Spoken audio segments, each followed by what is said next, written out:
All right, shall we start?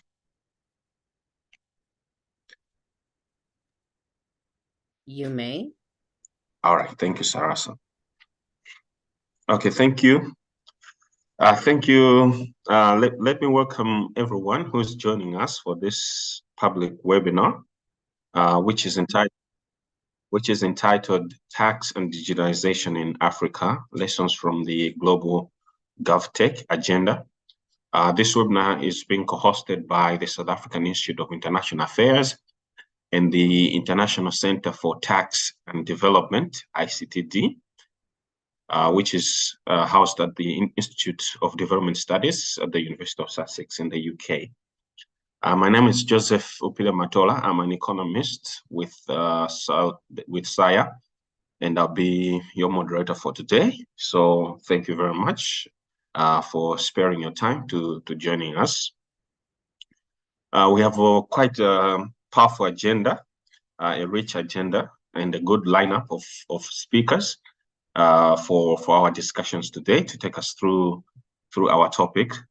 And all of our speakers have done extensive research and extensive work on various tax-related subjects, including on digital public infrastructure and taxation, mobile money, and other digital payments, and digital IDs, etc., etc. But for our discussion today, the focus is on digitalization in the context of taxation in Africa, particularly on how the public sectors in African countries can and should leverage the digital space to ensure optimal tax administration in their countries. But before we start, let me just mention a few housekeeping rules. This session is completely online, and I would like to engage with our audience through a few quick polls, which will be uploaded for you to answer at the appropriate time. And second of all, you may also use the chat box to ask some questions and to make comments, which we will take up during the Q&A session at the end of the towards the end of the webinar. For the speakers, first we'll hear from Elizabeth Sidiropoulos, who will give us our opening remarks. Elizabeth is the Chief Executive Officer for the South African Institute of International Affairs. She's an expert in the field of politics, international relations, and she's engaged in various development-related issues concerning Africa. Notably, she's been the co-chair of the Think 20 Africa Standing Group, and also has served in the second high-level advisory board of the UN Economic and Social Affairs Department. So for now, let me hand over to Elizabeth to give us opening remarks. Over to you, Elizabeth. Great. Thanks very much, Joseph, and good afternoon, good morning, good evening to all of you joining us from wherever you might be. I'm just going to make a few short remarks linking this webinar to a lot of the discussions that have been happening, not only at the global level, sort of in the multilateral environment, but also in club governance, specifically, of course, the G20. The digital economy, digitalization, taxation have both been issues that have been on the agenda, both of the G20, of the governmental processes over a number of years, but also in the deliberations and the discussions that the think tanks, the Think 20 engagement group has been undertaking, again, over several years. In that context, it's been, now that the AU is a member, of course, of the G20, the importance of amplifying many of these debates and bringing in research undertaken on these issues in the continent, as well as African think tanks into these conversations at the global level, I think is more important than at any other time. Joseph has mentioned the T20 Africa group that SAIA is one of the sort of organizations that manages it. The idea behind that about 7 years ago was really to use this as an opportunity, use the fact that South Africa was a member of the G20 at the time as the only African member, to use it as an opportunity to really bring in conversations and dialogues and engagement and research of think tanks from around the continent, or also from think tanks that engage on African issues as they relate to G20, to bring these together, to actually become much more involved in projecting African ideas, African voices onto the G20 agenda, because at the end of the day, as we all know, the G20 agenda doesn't really only relate to the 21 members of the organization, but is really about global economic governance. One of the issues that has been high on the agenda of the African continent, of course, over many years, has been the challenge of domestic resource mobilization. It is around tax, it has been around capital markets, domestic capital markets, and so on. And the opportunities that the digital world actually provides for us really to be able to ramp up domestic resource mobilization. Much of this debate has obviously also taken place in Paris at the Inclusive Forum around Pillar 1 and Pillar 2 and digital taxes. But the debate that the Indian G20 presidency last year really pushed around the way in which establishing a digital public infrastructure ecosystem could be used as a basis for really more accountable and open and inclusive society and economy, I think is something that the Brazilians are taking forward, and is something that I think has resonance for the rest, for Africa, and indeed potentially for South Africa as it takes over the G20 presidency at the end of this year. In the governance space, SAIA has also engaged on a number of occasions also with the debate around how digitalization can improve more broadly the public services offered in any country, in any society, and make them more accountable. And this conversation today, I think, ticks a lot of boxes in the space in which SAIA, as well as ICTD, and indeed the Institute for Development Studies at the University of Sussex, have been playing. And it's really we're very pleased to be able to have brought this webinar at this particular juncture. Next week, the Think 20 Brazil is meeting for the midterm discussions. The idea there is to publish a high-level set of recommendations that emanate from the policy briefing processes that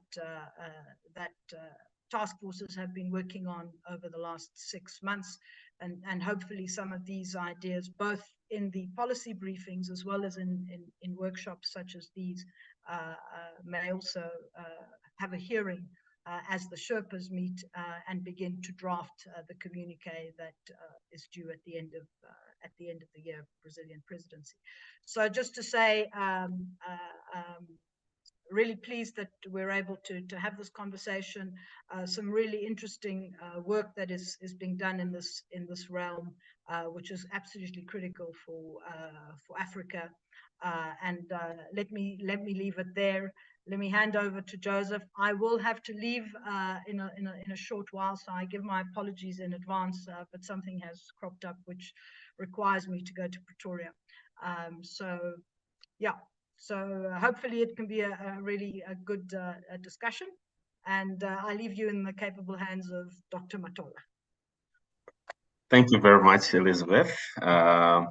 It's a pity we can't have you long longer, because I know you bring a lot of experience to these kinds of discussions. And just to reiterate the point you made, that I mean, these discussions couldn't come at a better time.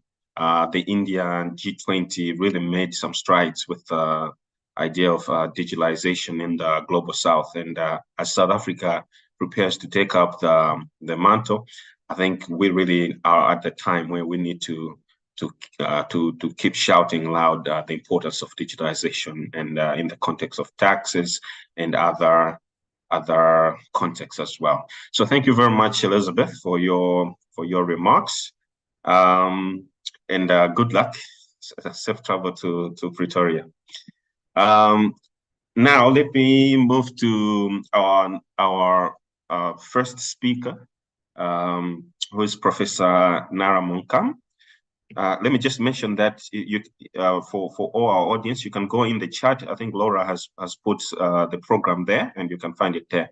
And for our next speaker, it will be Professor Nara Monkam from the University of Pretoria, and she's going to discuss the African experience of the DPI agenda. This is from a tax administration perspective, and based on this experience, she's going to make suggestions on what the South African government should do as we prioritize the G20. Just to mention that Professor Monkam, before joining the University of Pretoria, she worked with ATAF. This is the African Tax Administration Forum, and was a member of the Davis Tax Committee, which reassessed South Africa tax system. So she's an expert in public economics, domestic resource mobilization, tax policy, and tax administration, fiscal policy, and tax reforms. She has a PhD from Andrew Young School of Public Policy at the Georgia State University in the USA. Over to you, Professor Nara.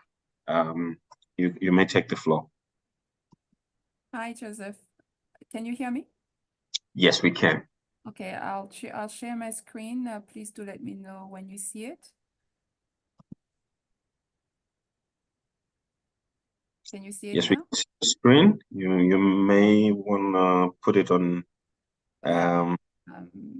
slideshow. Doing that just now. Okay, do you see it now?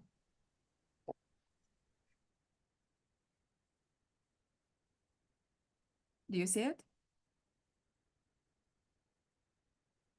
Yes, we do. Do you see it? Yes, we do now. Okay, good. So so thank you very much again. So hold on.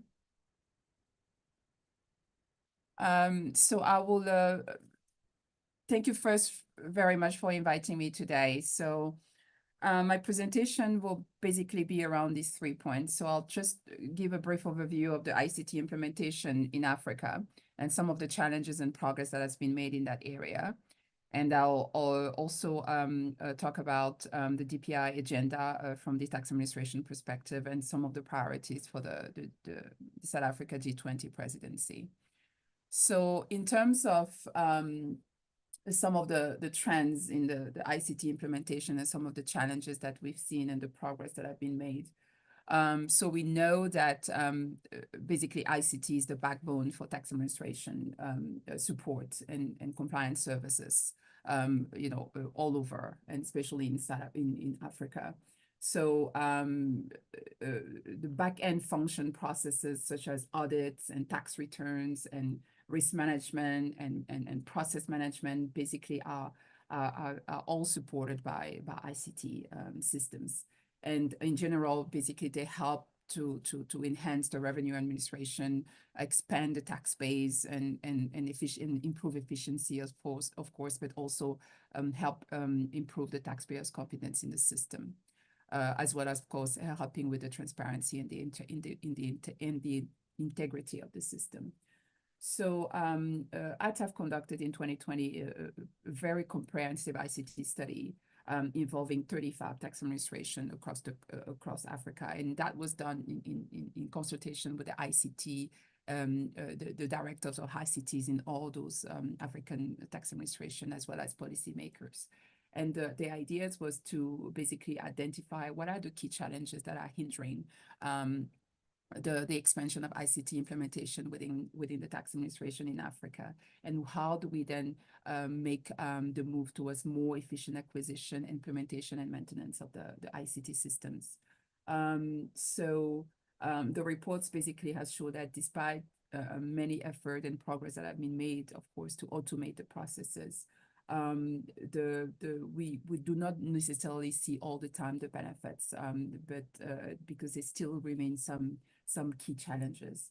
And here are some of the challenges that were inventory again by all those ICT head of tax across Africa, across the 35 African countries.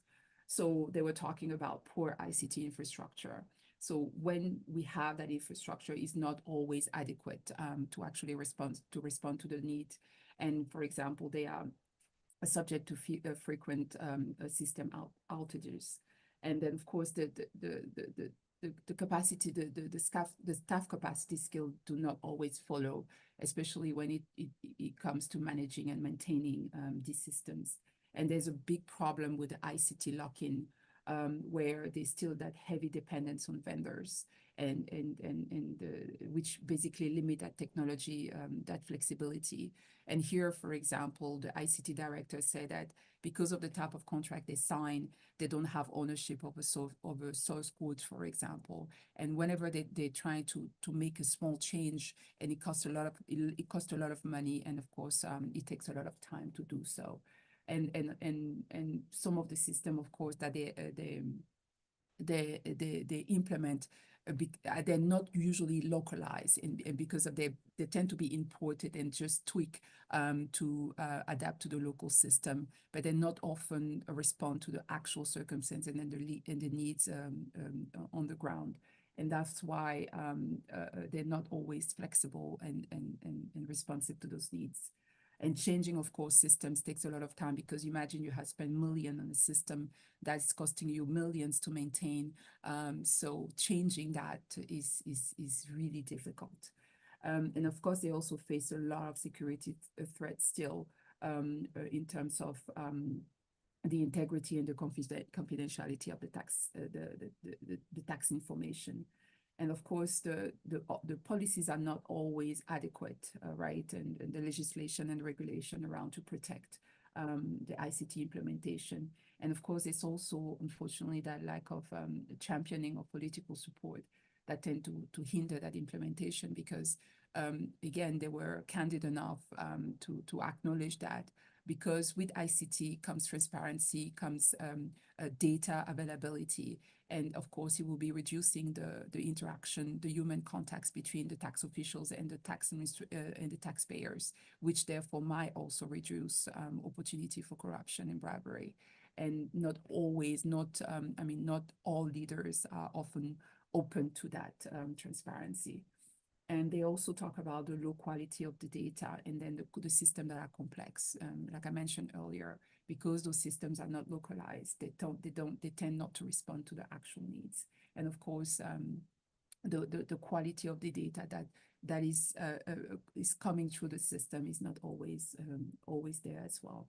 And of course, there's also the low user involvement and support, where the taxpayers do not necessarily have the supports or even also the skills to actually engage with those ICT systems. So this is an overview of the challenges that those head of ICT basically mentioned.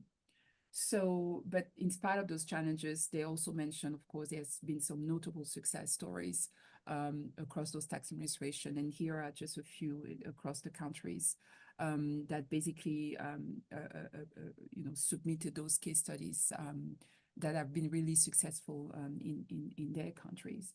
And that actually shows that, again, when you actually, there's possibility to actually implement local solution effectively. And for some of these countries, it actually came about where when there was a success story in one country, they actually did some study tour and so literally learning from one another, from one another instead of investing in external service provider, and those systems were quite successful. And here, for example, as some of those systems that were successful in the countries mentioned in the previous slides. For example, the implementation of VAT automation. Excuse me, single Nara, custom- Yes. just a moment. Could you speak a bit louder? I think people are Okay. saying they can't really hear you Okay. clear enough. Yeah, just Okay. try to speak either closer to your mic or thank you. Okay. Sorry. Thank you so much for this. Apologies. So this is basically an inventory of, an overview of some of the success stories that were reported by those head of ICT in their countries. And as I mentioned earlier, and some of them again came from learning from one another in terms of experience shared across those countries. So if we do address those challenges that we mentioned previously, there's really a lot of there's a great capacity for to actually see the benefit from that the implementation of the ICT systems in terms of, again, improve revenue mobilization, improve efficiency in processes, and of course improve in reduction in compliance cost, and then of course service delivery.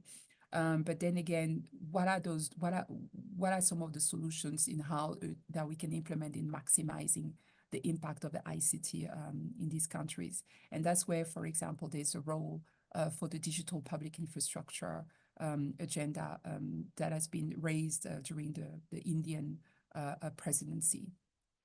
So during that presidency, the G20 digital minister basically acknowledged the real good impact of the DPI in achieving the SDGs. So they also recognize that it can really play a good role in highlighting the potential to improve tax administration, of course, and transparency.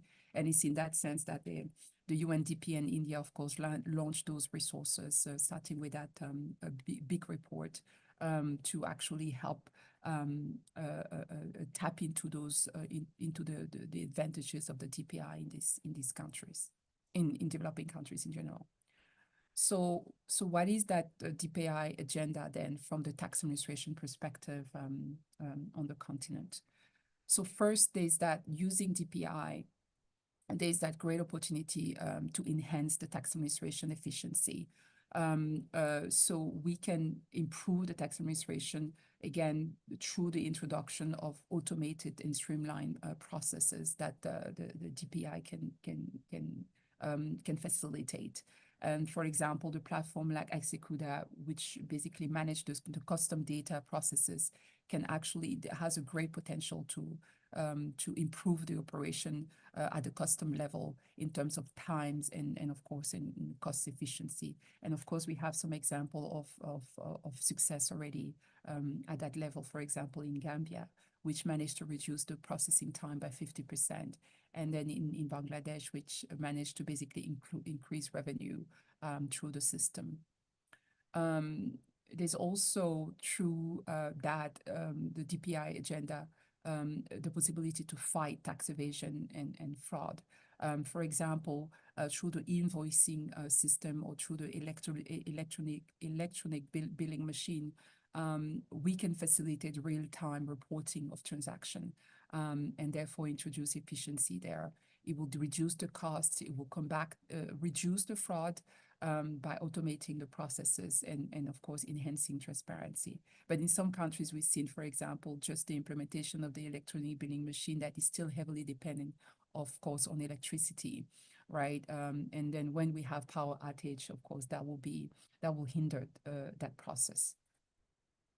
And of course, it will also help with improving the data sharing and interoperability of the tax administration systems, because through that interoperability and security of data, we can actually leverage the data, the third-party data that is, and the wealth of data that is available in the economy, linking the national ID, linking the water system, the electricity system, linking the Chamber of Commerce, linking businesses to the tax administration, using that interoperability and, of course, API systems.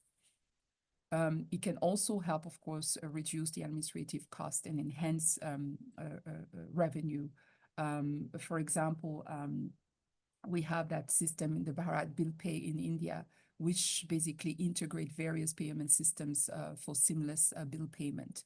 And that really can streamline the financial transaction and reduce linkages in the system. It can also, of course, facilitate cross-border transactions. So we have the example of the UPI Pay Now system, which basically link existing payment systems across countries, which can actually also help cross-border transaction. So if we implement similar systems in Africa, we can have actually the possibility to develop those digital corridors that will help increase the cross-border trade. Finally, it can also help build trust, of course, through transparency, because now the users will see that we can have access to real-time reporting, open that data standards, and therefore it will increase the legitimacy and integrity of the tax administration in that case. So overall, again, there's really good benefit that it can be associated with the implementation of the DPI across Africa to really leverage or actually leapfrog the transformation of the digital system within the tax administration on the continent. So based on that, the challenges that we talked about, some of the progress made, and then and the potential of the DPI on the continent related to tax administration. So what are some of the priority that the South Africa G20 presidency can push forward? So first, we can definitely, the South African G20 presidency can really continue pushing for that digital identity and interoperability, because through that, again, we can reduce fraud, we can improve taxpayers' identification, and then we can really, using API, maximize the wealth of information that is available in the economy, again, to continue expanding the tax base and streamlining the processes. We can also, the South African G20 presidency can also continue encouraging fiscal ID solution, the development of fiscal ID solution, because again, through those fiscal unique identifiers, we can really streamline taxpayers' identification, of course, and payment. And then, of course, it will also support the automatic information exchange for better public expenditure management. And of course, we need to continue promoting the e-invoicing, and the real-time reporting, right, to further reduce cost and increase transparency and fight fraud. We can also continue leveraging the data-driven decision-making, because we have to be able to sit all that decision on data and therefore the analysis of that data. And in that sense, the data commons systems can really continue playing a role there, so that we can build that inclusivity and equity in data-driven policies. And of course, we can also secure cross-border data exchange through that avenue. We can continue securing ensuring a secure and inclusive digital payment to formalize transaction and increase, of course, tax revenue on the continent. But of course, for that, we need to continue strengthening the cybersecurity and the privacy. We need to ensure that the system is protecting the taxpayers' information as much as possible. And of course, the system must be also resilient to any cyber attack.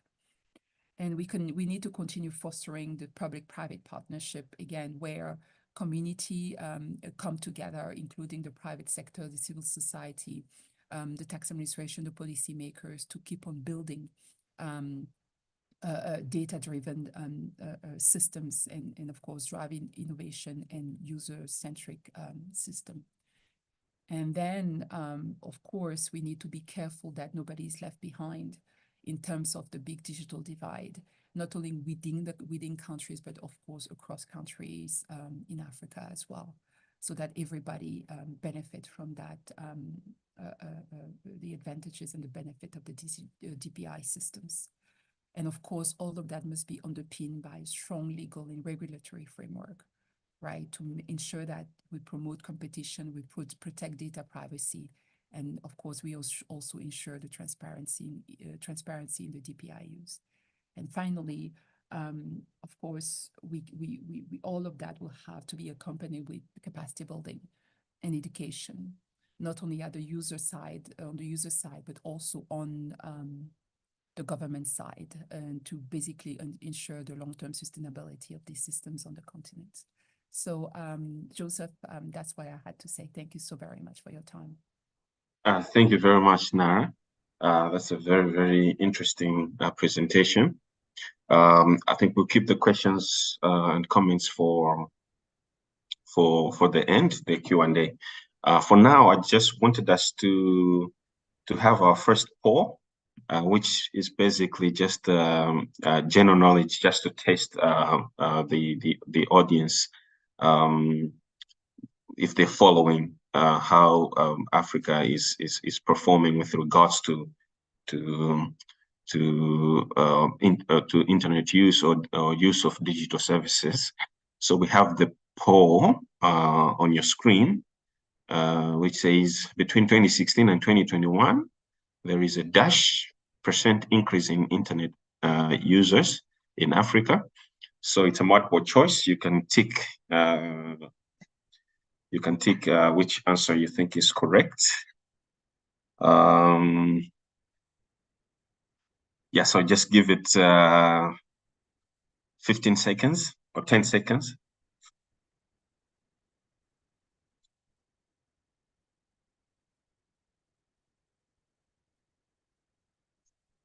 We're gonna close in 5, 4, 3, 2, 1. Yeah, I think we can close the poll. I'm trying to see okay, so here we have the results. 55, sorry, 20% says it's risen by 55. And 24% of you say it's risen by 85. 28% says it's risen by 105. And 28%, who are the correct ones, correctly say it's gone up by 115%. So it's more than doubled, which is a very, very, very impressive thing, and which is why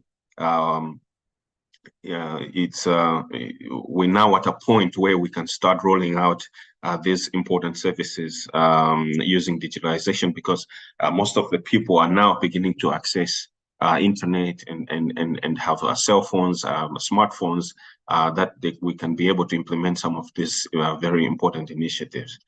So thank you for that. And now let me move to our speakers from ICTD. We'll start with Fabrizio Santoro, who is a postdoctoral. Just give me a moment.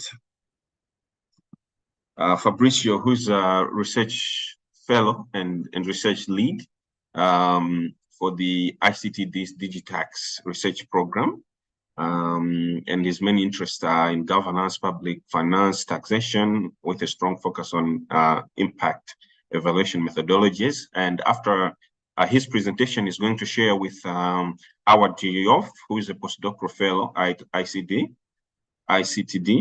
She's also an economist specializing in public financing in developing and transitional countries, and has a PhD from the Université Clermont Auvergne in France, and has worked for the initiative Prospective Agricole et Rural IPA in Senegal.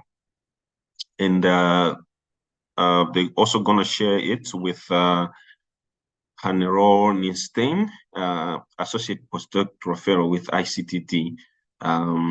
He has a PhD in law from Maastricht University and Hasselt University, a double degree. And lastly, they're also going to share this presentation with Mbakiso Magwapi, a postdoctoral fellow at ICT as well. And he served as a principal legal officer in legislation and compliance at Botswana Unified Revenue Services. So I leave it to you, Fabrizio, to take us through your research. Thank you very much. Thank you, Joseph. If you could do it, yeah. I want to put it in full screen mode. I hope you can see them full screen now and you can hear me well. Yeah, fantastic. We can see Thank you. I can hear you well. If I see some, if I see some complaints that maybe they can't hear you properly, then I'll let you know. Thank you. Okay. Awesome. Hello, everyone. First of all, we want to really thank Saya for involving us in this very special opportunity and event. We are extremely excited to be sharing our lessons with you. So I'll go through tax and digitalization in Africa, lessons for the global GovTech agenda. Before doing that, I want to just say a few words about ICD, just to for those who don't know. ICD is a global policy research network based at the Institute of Development Studies, which has the remit to improve the quality of tax policy and tax administration in developing countries with a clear focus on sub-Saharan Africa.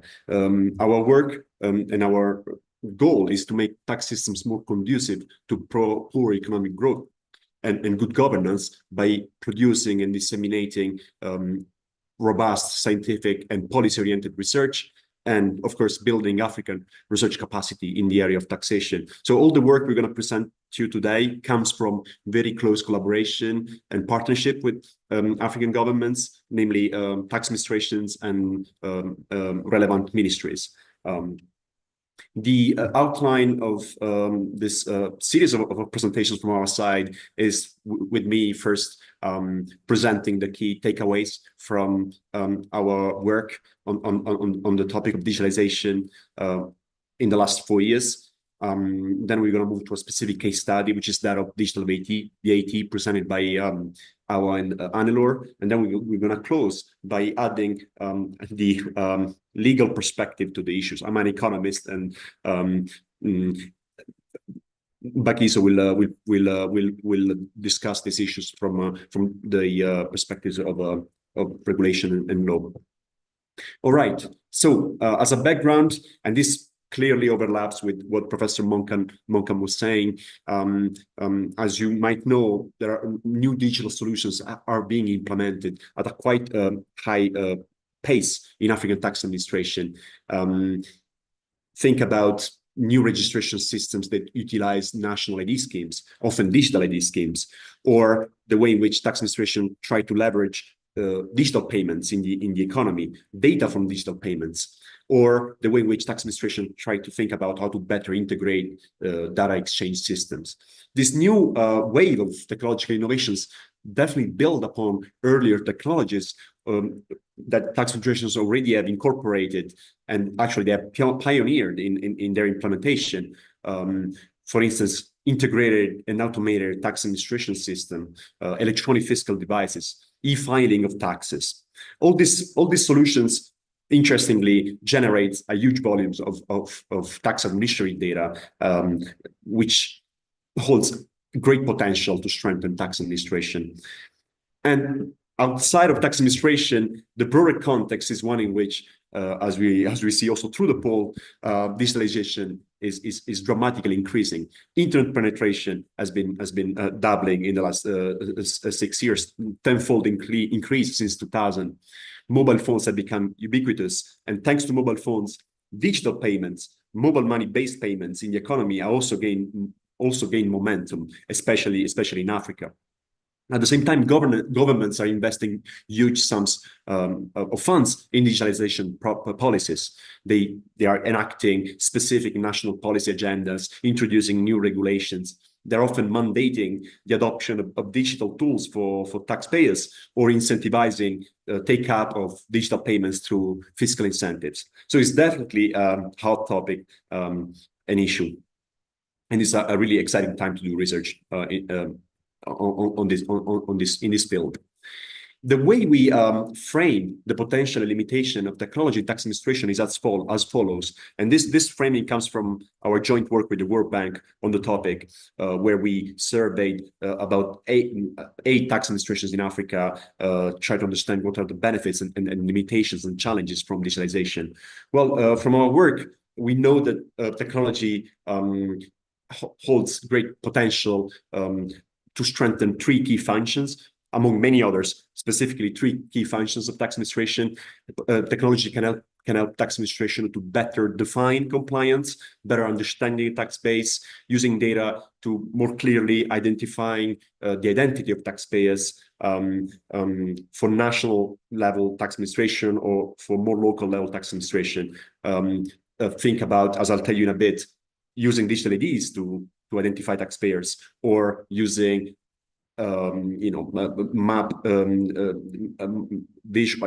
using technology to map properties in a given areas. Technology is also extremely crucial to better monitoring compliance, improving, strengthening the enforcement function of tax administration. And our research across very specific case studies is quite consistent in showing how more data definitely help tax administration in quantify tax liabilities and enforce on tax avoiders or evaders. Lastly, technology can also help facilitate compliance, making taxpayers' life easier, simplifying processes, increasing transparency of the tax system. Technologies like electronic filing or electronic payments improve accuracy and timeliness of filing. At the same time, our work also unveiled a number of limitations and challenges, which are somehow very similar to what Professor Monkham discussed. So I won't spend too much time on it. But all our partner institutions are well agree on the key challenges around hard infrastructures and connectivity. Tax administrations can implement the most up-to-date and powerful and fancy internal tax admin system or digital solution, but if the basic infrastructure is missing, if there are internet outages once in a while, the whole system fails, and this creates huge disruptions in taxpayers' life. A second important limitation refers to the human factor, what we call the human factor, which is people that interact with technology. And these are both taxpayers and tax officials. We produced a lot of evidence there around digital divides between users and non-users of e-filing solutions or electronic fiscal devices, or taxpayers adopting a given technology, but then strategically misreporting or still exploiting loopholes to curb their tax liabilities. At the same time, tax officials, people using technologies, they can resist the introduction of new solutions that could somehow through which they would abandon their previous habits, the previous habits. So it's very difficult also to embark staff into an IT reform. Institutional strategy and change management are also key. Some countries are performing much better because there is a clear vision at the top and a clear national strategy, which doesn't involve only the tax administration, but the government as a whole. The regulatory background is also crucial, and countries are experiencing lots of challenges there. I will let Bakiso say more on this, but regulations are needed when new technological solutions are introduced, especially when you want to mandate the adoption of technology. While technology moves at a very fast pace, it's somehow very difficult and time-consuming to amend existing regulations. Funding is another key limitations that all our survey institutions mention. These solutions are often extremely expensive to install, to maintain especially, and funding is not always secured. There are also very interesting geopolitical questions there, or where the funding comes from. But now at this point, I think I will say a few things about our work on digital public infrastructure, especially on some key building blocks of it. This can be defined as follows. Physical ID solutions could be considered as a key block of DPI. This would help expedite the identification of taxpayers and beneficiaries of government payments, grants, and transfers, and so help governments to track evasion and corruption. Digital payments, another building block of DPI, meaning electronic payment systems for person-to-business and business-to-business transactions, could also be leveraged by tax administration, especially when it comes to the data, the transaction data produced. If the data is adequately shared with tax administration, it could be very crucial for tax administration to enforce compliance. Cross-border digital public infrastructure, as probably Professor Monken mentioned, those solutions for data exchange and trade processing. For instance, the ICCUDA for the single window custom systems, ICCUDA. Also, invoicing platform for business to government, business to business, or business to customers transactions could be considered a DPI because, again, they produce real-time transaction level data, which could be extremely useful tax administration to monitor compliance. But now, what did we learn on this in the last few years? These lessons comes mostly from the Digitax program. I'm happy to share more, especially with the South African governments, as they are leading the G20 in the future.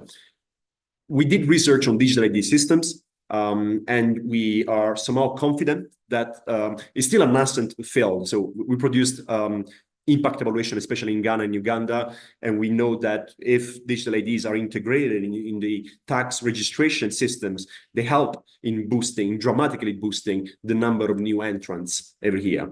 They streamline the registration process, and they are a key tool to increase registration number.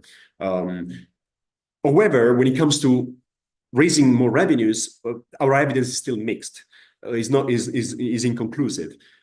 This higher registration number do not necessarily translate into higher revenue because there are compliance gaps still remain. Taxpayers still are reluctant to comply accordingly. Capacity gaps in tax administration to monitor such a huge volume of new entrants still remain.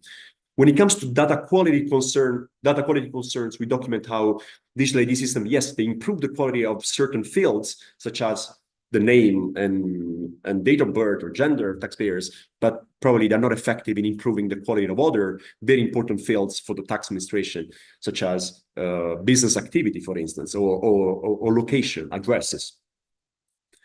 We also did research on digital payment systems across 5 different countries. We documented the adoption of digital payment systems. It depends on a range of different factors, especially the usage of electronic payments in the supply chain for traders, the readiness, the familiarity with technology, the know-how, and being already financially included, having a bank account, for instance. It's interesting how this divide is very similar to that of other taxi services, such as electronic filing or electronic fiscal devices that we found in a separate study. We also document how cash still remains king. In all countries we surveyed, the vast majority is still using cash in parallel with digital payments. We did studies on fiscal incentives that show how they can be actually effective in spurring adoption of digital payments, especially for merchants. Removing fees is a key effect, is a key strategy to spur adoption. But then again, when it comes to increasing tax compliance after adoption, we document strategic offsetting when filing. Users of digital payment systems tend to play around their when it comes to file, so to remit always the same amount of taxes. We also produce some qualitative evidence around data exchange systems, and we plan to do more work in the next few years. We know that data sharing in government and industry is quite limited, and this is mostly because there are quite stringent data sharing regulations. Think about data, private data from telecommunications sectors or fintech. They are very reluctant to share this data with the tax administration. Within government, instead, probably data exchange regulations are often missing. We argue that even if data sharing takes place, this still requires lots of investments and efforts in harmonizing such data to make the best of it and equip tax administration with the full capacity to unlock the potential of such data. I think I'll probably stop there now, and I will leave the floor to Awa, which will focus on a specific case study of tax and digital economy. Thank you. Thank you. Thanks, Fabrizio. Can you hear me? Yes. Well, yeah, okay. Hi, everyone. Thanks for joining this webinar, and thanks very much to SAIA colleagues for giving us the opportunity to discuss about such an important topic. Fabrizio, can you go to full screen, please? Thank you. Awa, just a moment. I see your... Sorry. I can't hear you, Joseph. Sorry. So I'm saying I see that you're on slide 11 of 62. I'm just worried about the time. So if you could try to do it to go as fast as you can. Thank you. I think we've combined all the slides, so I'm not going to take more than 10 minutes. Okay, all right. Yeah. Okay. So as Fabrizio said, digitalization is a great opportunity for African countries to enhance domestic revenue mobilization. And this is also true when it comes to adapting the tax system to the digital economy. This second section will be about digital economy taxation with a special focus on VAT implementation and taking the specific case of African countries. So I'm going to start with key issues and challenges regarding the implementation of digital VAT reforms in African countries. And my colleague Annalore will focus on the legislation framework and case studies. Africa's digital economy is rapidly growing, and the fast increasing use of internet allows people to easily transact with foreign companies.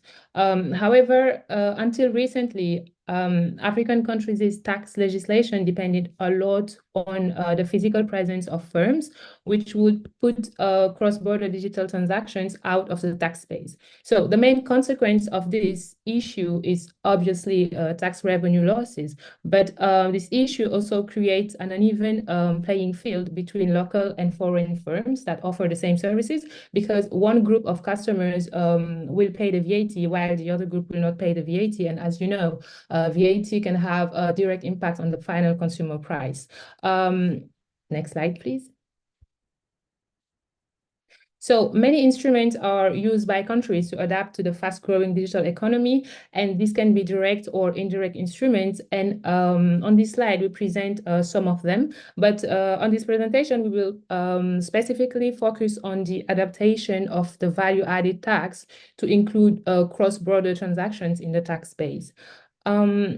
If you go to next slide, we will discuss the significant changes brought by digital VAT reforms and the associated application and collection challenges. First, we can consider the destination principle. So it states that VAT should be collected where the goods and services are consumed. So this principle is crucial in the context of growing internet access, which has led to a significant increase in online transactions with foreign suppliers.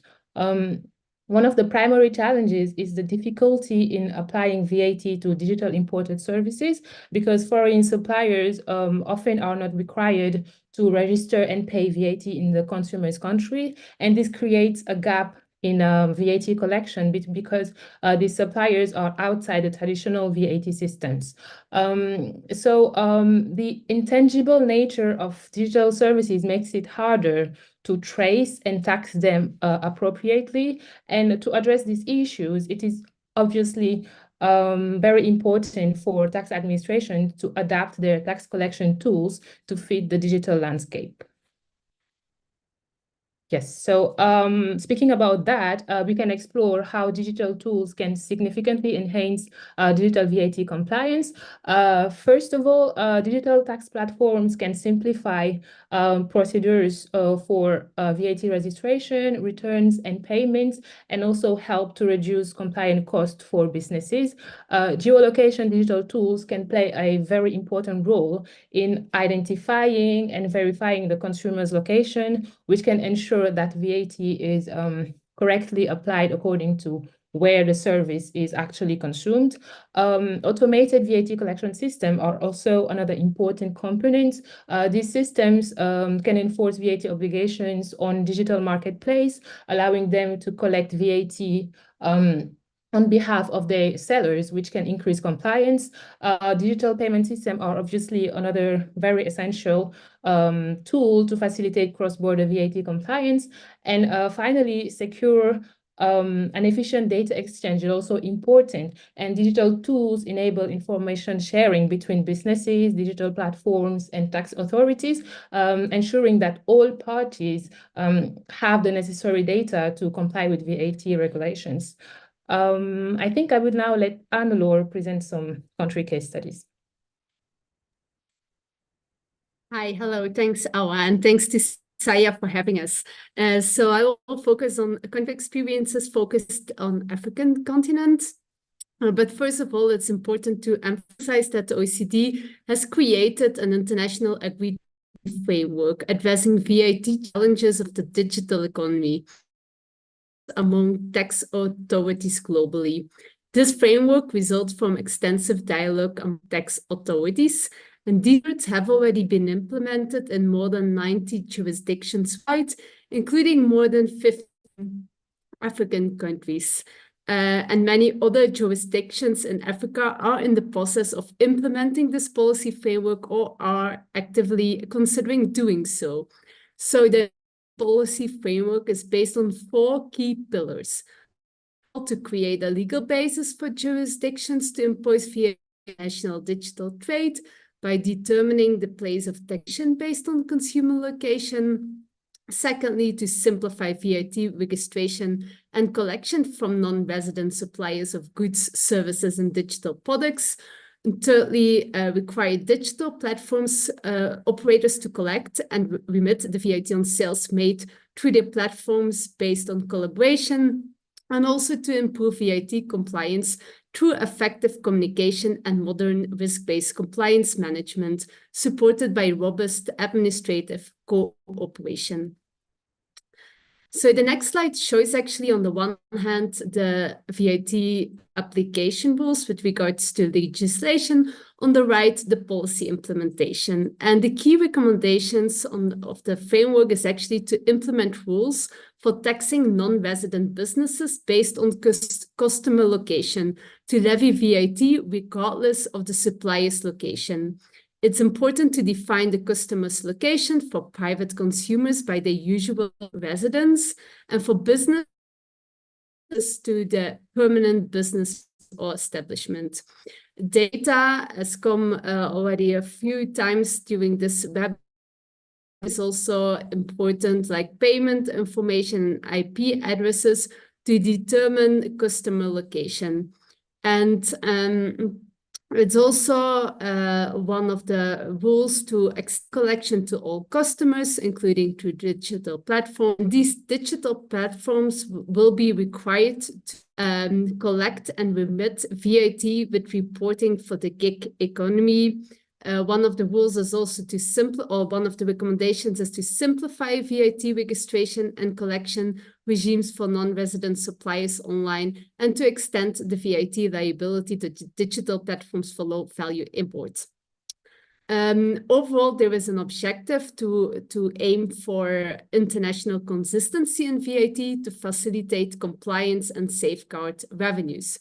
Then, if we move towards the implementation of a VAT policy, it's important to prioritize VAT collection by starting with services and digital products first, and then extend it to low-value imported goods. Obviously, there needs to be the operational and IT infrastructure with clear governance that needs to be in place, and to implement a simplified VAT registration and collection regime for non-resident online suppliers and digital platforms is key for an online portal for information, returns, and payments. It needs to be also like clear collaboration between the VAT customs, so to exchange data and also for stakeholder consultation. And last but not least, like with regards to the consultation, when a tax authority considers implementing the regime, to engage with businesses, organizations, jurisdictions. And usually it takes approximately 12 months for digital products and 12 to 18 months for important goods to do these consultations. So the next slide actually shows the different design considerations and approaches in reforming the VAT legislation to cover digital services. And we took stock of the countries that have already implemented digital VAT. As of today, there are already more than 15 African countries that adopted legislation on digital VAT, but as you can see here on the slide, the features differ between the countries. South Africa was among the first jurisdictions in the world to implement the recommended policy framework for international supplies for services and intangibles back in 2014. And jurisdictions may find, in general, actually the implementation of the recommended policy framework within an existing VAT regime, that it will not require a fundamental overhaul or reform of their VAT system. Rather, the introduction of a mechanism to give effect of the principle for supplies of and intangibles by non-resident suppliers that allow countries to levy supplies made to customers within their territory. So here you can see differences in terms of rate, in terms of simplified regime. Some countries do require a local representative or have thresholds in place. And then actually shows a more in-depth analytic features, which shows actually, can you go to the next slide? Which shows actually that non-resident suppliers often need to appoint a tax representative or register online. Across many jurisdictions, including Tanzania, tax representatives are required even when registration options for non-resident suppliers exist. And this dual system of tax representatives alongside registration obligations can actually be confusing for non-resident businesses. And South Africa is actually a good example which has simplified this by eliminating the requirement for fiscal representatives for certain foreign electronic service entities and non-resident digital platforms. So in the next two slides, we will delve into two case studies, Senegal and Côte d'Ivoire. My colleague, Awa, will take the floor. Thank you, Anne-Laure. So based on the Senegal experience, we can highlight some challenges and maybe solutions linked to the legislation process. Firstly, learning from the experiences of similar contexts can provide valuable insights and also help to avoid potential issues. So one challenge for Senegal was to define those good practices, and this has been done based on OECD guidance, but also sharing of experience with a success story. And in that case, it was basically the Cameroon case.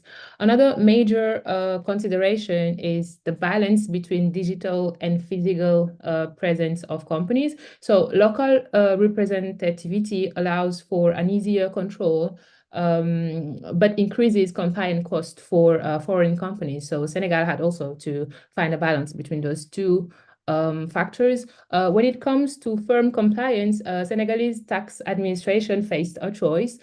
Should we include strict sanctions in the tax legislation, or can we rely on the reputation of companies to ensure that they adhere to VAT rules? So While Côte d'Ivoire relies more on the reputation of big foreign firms, Senegal decided to include in the regulatory text that non-compliance would lead to the suspension of access to their digital platforms. Consumer compliance is also another very important issue because promoting acceptance and mitigating rejection is essential to avoid tax evasion tactics, such as using VPNs. We can now go to the Côte d'Ivoire case. Côte d'Ivoire faced significant technological issues that delayed the application of the reform. One major problem was launching the online platform for registration, filing tax returns, and payments, which was plagued by system bugs. Another challenge was supporting declarations in different currencies on the tax platform. So this complexity required robust technical solutions to handle multiple currencies, since foreign companies might declare their tax liabilities in different currencies. And during tests, ensuring the platform's availability for different locations without interruptions was also a significant issue. And finally, finding an intermediary bank to facilitate online payments proved to be also a challenge. And partnering with a reliable bank is very important to ensure secure and efficient payment processing. So what we can say here is that digital tools are very important to ensure an efficient implementation of digital VAT reforms. I will now let Hannelore conclude this section. Thank you. Thank you, Awa. So to conclude, actually, countries have an opportunity to reform VAT legislations to include digital economy provisions, such as applying VAT to online imports of services and goods. And we see that many major foreign suppliers and online intermediaries are actually willing to cooperate if compliance is straightforward and simple. Identified 7 key considerations for tax authorities information sharing obligations with digital data. They include redefining relevant information should report and balancing information requirements with policy goals to avoid excessive burdens. It's also important to consider privacy laws and limitations on accessing data in other jurisdictions within the broader regulatory framework, and to provide clear guidance on reporting requirements. It should also allow sufficient time for implementation.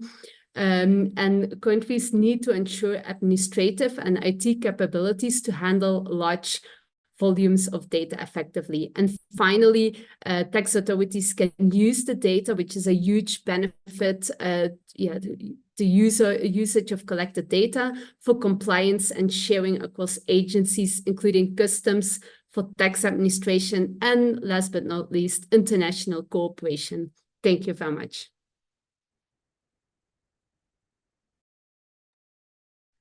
All right, next slide, please. Thank you, sir, for the opportunity to share some of our work. If we can just go to the first slide, the opening slide. So we're going to be looking at DPI tax and the legal framework in Africa. And when we say legal framework, we're referring to the international, regional, and domestic rules which affect issues such as data security and issues regarding privacy issues. On a general level, this could be, example, data laws, like you're probably all familiar, that have been implemented by a vast number of African countries. And but if you want to focus on tax administration, which is what we're currently looking at, we're talking about policies or rules which may deal with issues such as handling and protecting taxpayer information. And part of this might be identifying actors and their legal rights and responsibilities in this particular area, such as the revenue authorities' rights and obligations.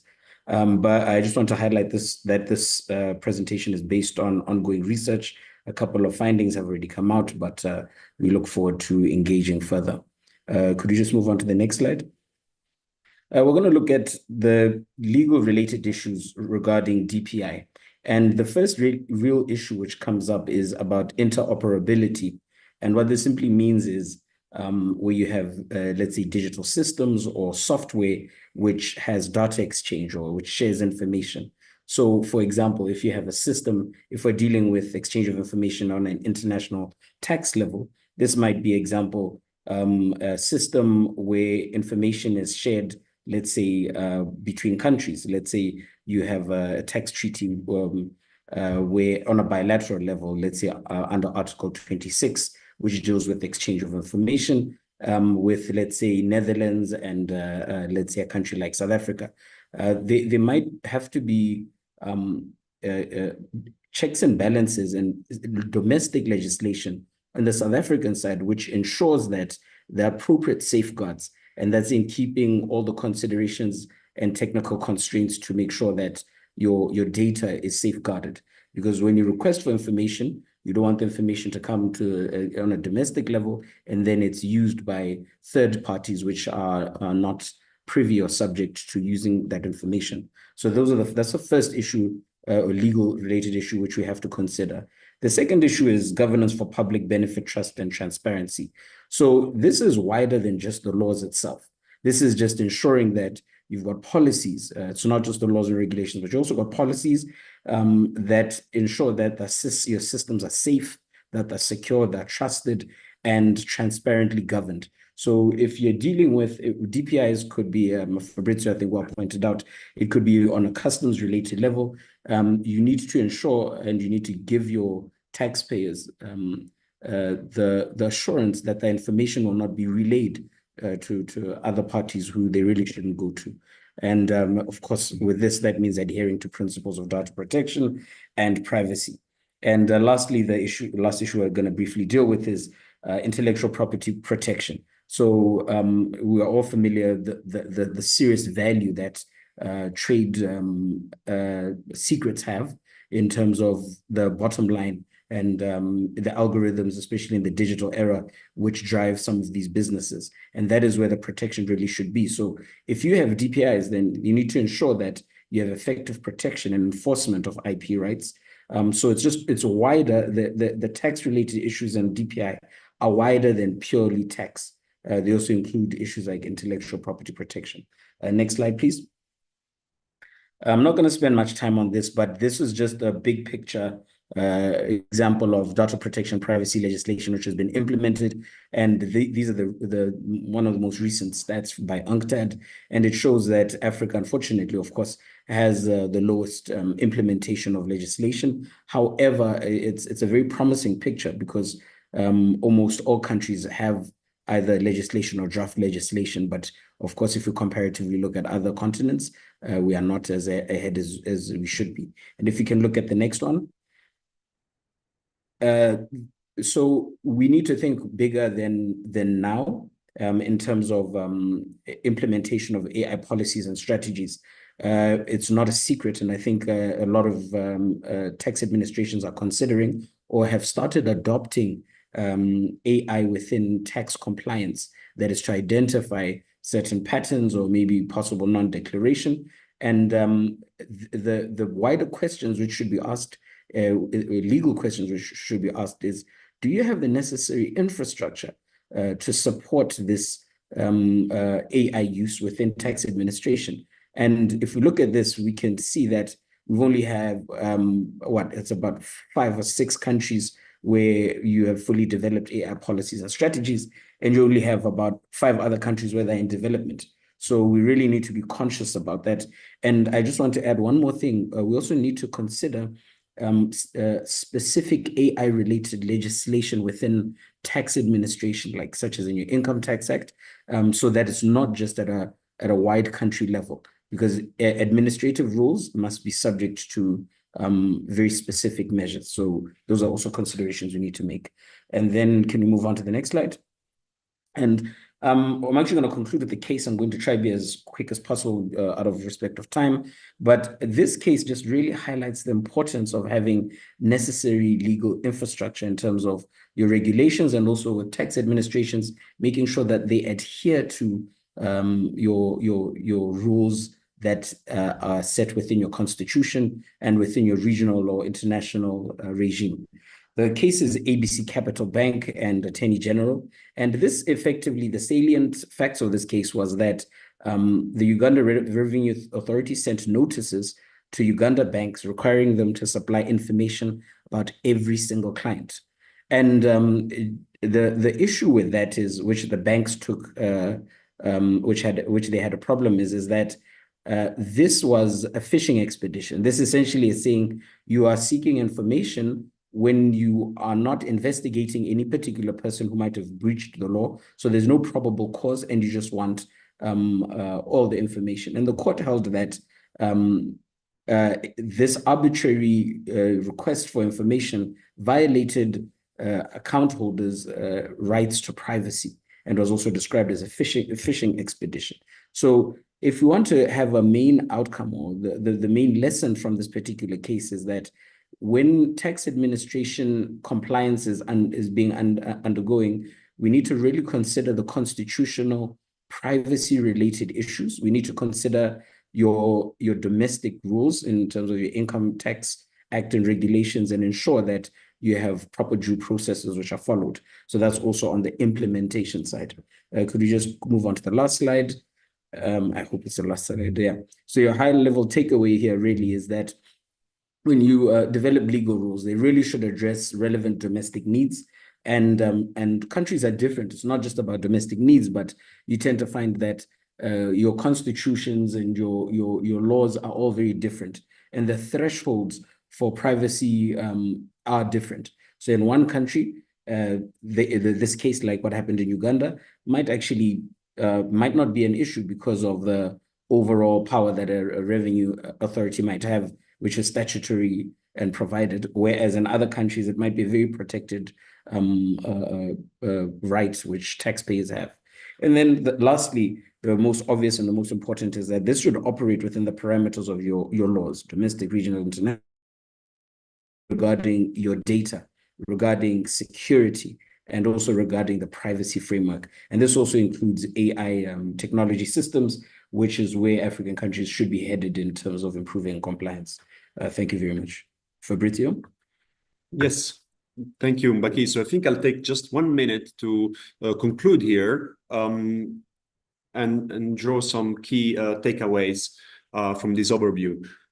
So at the end of the day, we argue that technology is just a tool and not a silver bullet for all the problems in tax systems, but that enhanced complementary investments are still needed for a successful digitalization reforms. Investments strengthening basic IT infrastructure, investments around unlocking the full potential of data that is already there within tax admin system, on top of that which is coming from outside, investments in training, sensitizing, and implementing a smart change management.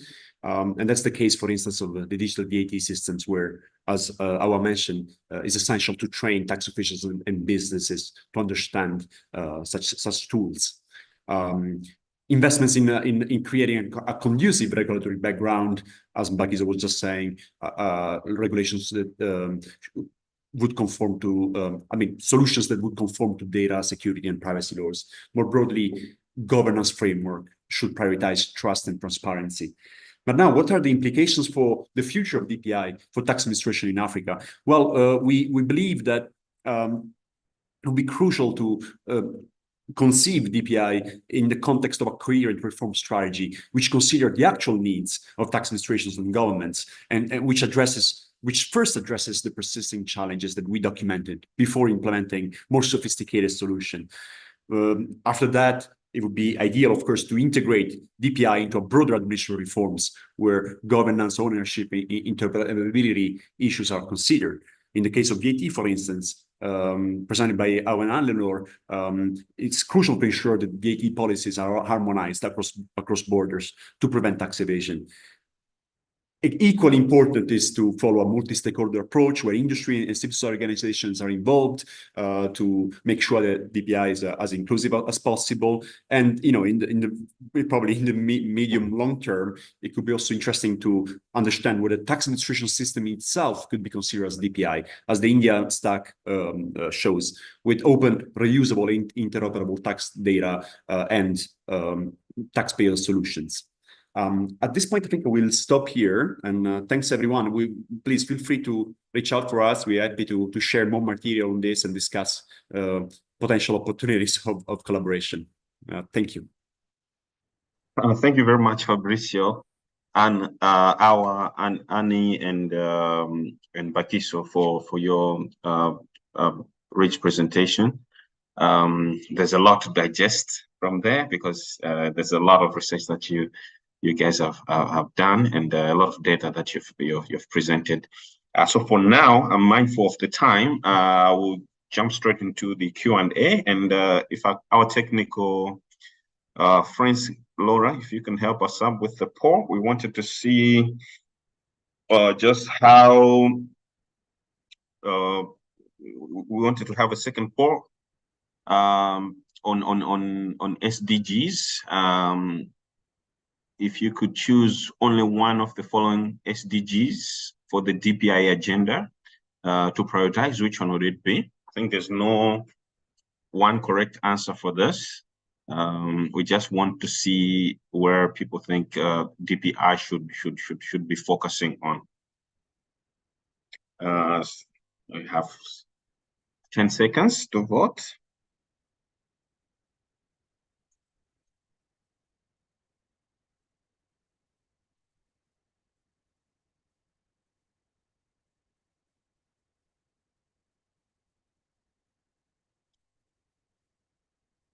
And 3, 2, 1.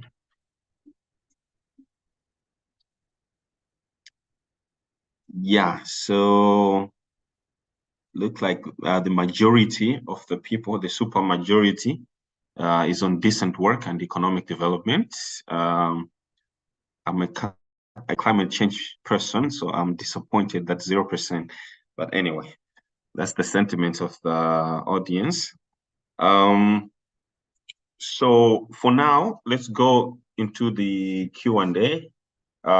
Please use the Q&A chat box to post your answer, your questions. And I think we already have one from Andrea Sisa, who's asking the ICDT team how to manage and control the use of VPNs for compliance and identification of digital trade to avoid evasion. What about the privacy and security of location data? Which regulations would apply? The country of consumption or exporting country? I think some of these aspects have been touched, the VPN and the issue of location, but I think I leave it to you, Fabricio, Bakiso, or Anelor to take a crack at this question. And I ask if any other people have other questions to please put them in the chat box. Over to you, Fabricio and Tim. Thank you, Joseph. Please, Fabricio, go on. No, I wanted to give the floor to you. Okay. Please go. So I just wanted to address the question on VPN usage and digital VAT, and maybe Annalore and Bakiso can tell more about the legal aspects. So this is a very relevant point because consumer compliance is key to make sure that digital VAT implementation is efficient. Unfortunately, it is very difficult for tax administration to solve this issue because VPN usage is difficult to control and very much spread among the population.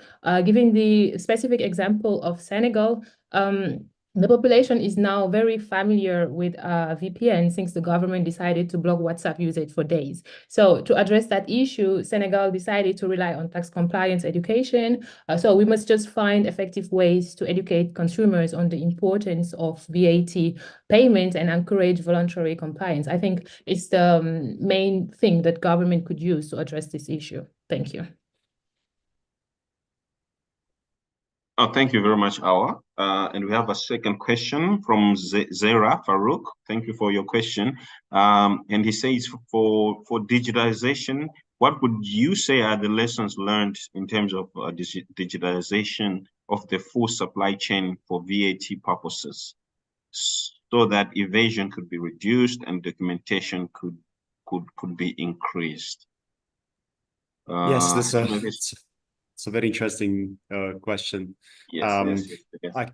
I would say that there is still limited evidence on what works best here. Much of what we know comes from studies in Latin America on top of high-income countries, right? And what's interesting that we found in our work on digital payments is that using digital payments across the value chain is the key predictor and the most relevant factor in pushing you as a trader to adopt as well the tool. So it's extremely important to make sure that such spillover effects takes place. There are very interesting studies around fiscal incentives, which, if well designed, could be extremely effective. So I wonder, I argue that designing specific, well-targeted fiscal incentives that make sense to adopt, think about POS machines or other digital payment systems is crucial. And in Mexico or in Uruguay as well, in India, those policies proved effective. Another thing I want to add is in the case of, for instance, of Rwanda, where I'm doing most of my work, is that the government mandated the usage of electronic fiscal devices and the receipts for those as the only viable legitimate proof of purchase and claims. So in order to be able to claim your VAT refunds or to present any VAT on inputs, you need to have a valid digital official electronic fiscal device receipts. That's by law. So there was a huge a very effective move in making sure that across the chain electronic fiscal devices are useful. So yeah, I wonder. I mean, I think that a combination of fiscal incentives and well-designed mandates are quite effective. The problem is at the customer level, at the end of the supply chain. That's where the issues still remain because of the vast preference for cash in the population, and which then forces the merchants to use cash as well. There are many ways of inducing customers to use this, to ask for digital receipts or using digital payments. Again, incentives, lotteries. The evidence is still mixed. So we don't have a clear understanding there. I'll keep it brief. Okay. Thank you very much. Of course, I see a question that is not really talking about the substance of what we're discussing. So how do people get jobs at ICTD? I think you get contacts from our and Tim, and maybe you can email them on that. But I'm looking at the time, and I just wanted maybe to pose one last question before we have some closing remarks from Saya. And I just wanted to bring in Prof Monkam, or any of you guys, Fabricio. And the question is, from in your view, do you have any sense or any prediction of how you see the DPI landscape in Africa changing in the next few years, either at country level, regionally, or internationally?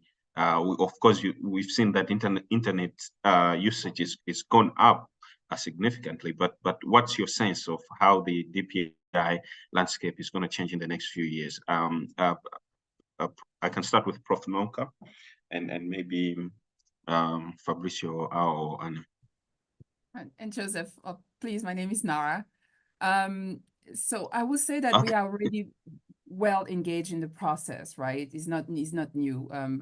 Based on the presentation that you've seen today, the train is already I've left the station, right, for at least for Africa. But now, especially at the country level, but now we just need to do a bit more, and this is something that needs to also be taken forward at the African Union level as well. But at the country level, you see already the work that is being done. And then that importance of actually countries talking to one another, peer exchange, peer learning, exchange of good practices is actually very effective, because they have realized a long time ago that already that is not about just spending billions and just necessarily say to our development partners, yes, please come and invest in ICT. It needs more than that, because there's been a lot of investment, but there also has been a lot of failures, unfortunately. And now they're learning bit by bit that we need a lot of localization and contextualization for the DPI actually to actually work and be effective. You have to take account of the local context, and of course you need to have a champion at the local level as well. We need to have that at the highest political level to just open the door, to put the rules, the legislations, and then the funding also, to mobilize the necessary funding to actually continue the process. And of course, bit by bit, having a change, changing of mindset to actually accept it, because of course, unfortunately, in some countries, as was said by the head of ICT, we still love a lot of to operate unfortunately in the dark, because it suits our purposes, right? It suits our needs. Lack of transparency still work for some, because we need to, the encouraging the lack of data, availability of data is still work for us. The lack of interoperability, that's perfect, because we don't want the systems to talk to one another. We need that needs to, of course, break, so that bit by bit we can literally see the benefit of the DPI agenda actually filtering through our entire system at the local and continental level. Thank you. Thank you very much, Nara, for that input. And I saw, Fabricio, you're nodding along, so I take it you 100% agree with everything that she has just said. And for our audience, just one last poll. We wanted to see what you would do to raise awareness of the Africa's DPI success. So there are 4 options there. You share today's findings and discussion points with colleagues and partners. You follow up with members of today's panel to explore collaborative opportunities. You ask political representatives in your country to champion the African DPI agenda on the international stage, and other. So if you could just respond to that.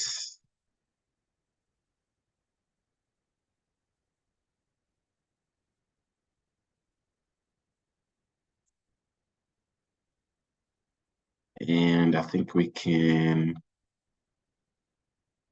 close now. Okay, so most of you are saying you share the findings. You share the findings with colleagues and partners, and a huge chunk of you are also saying you follow up with members of today's panel. Yeah. Ask political representatives in your countries. I think if more of us, if we could do that, that would be very, very, very important, because we'll actually be trying to get implementation going. So thanks for those answers. And before we close, we are 4 minutes over the 5 minutes over. If I could just give a few minutes to our Director of Research at SAIA, Noima Khobra, to give closing remarks to the session. Thank you so much, Joseph. I'll be very, very quick because we are over time. Yeah. I think I'm just going to start with a very quick sort of reality check. And the reality check is that the informal sector accounts for 85.8% of jobs in Africa. If we look at the tax to GDP ratios in our region, it's 16% compared to 20% in Asia, 22% in Latin America, and 34% in the OECD. So that actually means that we have a very, very large hurdle that we need to overcome to ensure effective domestic resource mobilization. So I'm not so surprised by the results of the poll that we saw. You know, that economic development and unemployment are, economic development and employment are really key SDG goals that we do need to tackle. I'm not going to try and summarize because it has been such a rich set of presentations. So all that I'm going to say is I think the connections of the discussions that we are having around tax, and we can see how important this is by just reflecting for a moment, you know, about what's happening in Kenya currently. This essentially a tax revolt. But so understanding the context, building confidence, building transparency approaches, thinking carefully about simplified tax regimes that also supports equity, and then really very seriously thinking about the end result. So that very important social contract between citizens and the state, our revenue collection agencies and taxpayers, how we bring industry into these discussions. And then finally, how we elevate it to the global level. Because a lot of this discussion today really needs to be amplified at the global level as well. And I thank really sincerely Nara and Elizabeth that drew those very strong links with the G20 processes. Thank you very much for your insights, Nara. That was fantastic. And then a very, very warm word of thanks to our ICTD colleagues. So Fabricio, Bakiso, Awa, Annalore, you know, I think I just want to point you to a really fantastic piece that Awa did for us on how the G20 can support Africa's tax agenda. She covers a much, much broader set of issues than the DPI issues that we discussed today. But I really would recommend that you take a look at it. And of course, also look a little bit more closely at the papers that our colleagues have shared with us from the ICTD. So thank you very much to everybody. I hope this is the beginning of several conversations that we will be having about tax and domestic resource mobilization in our region. It's not a dry subject at all. It's actually very emotive, and I think extremely positive and also constructive in terms of where we want to go. So thank you to everybody, and we'll speak soon again. Goodbye. Thank you. Thank you. Bye-bye. Thank you, everyone. Bye. Thanks. Bye.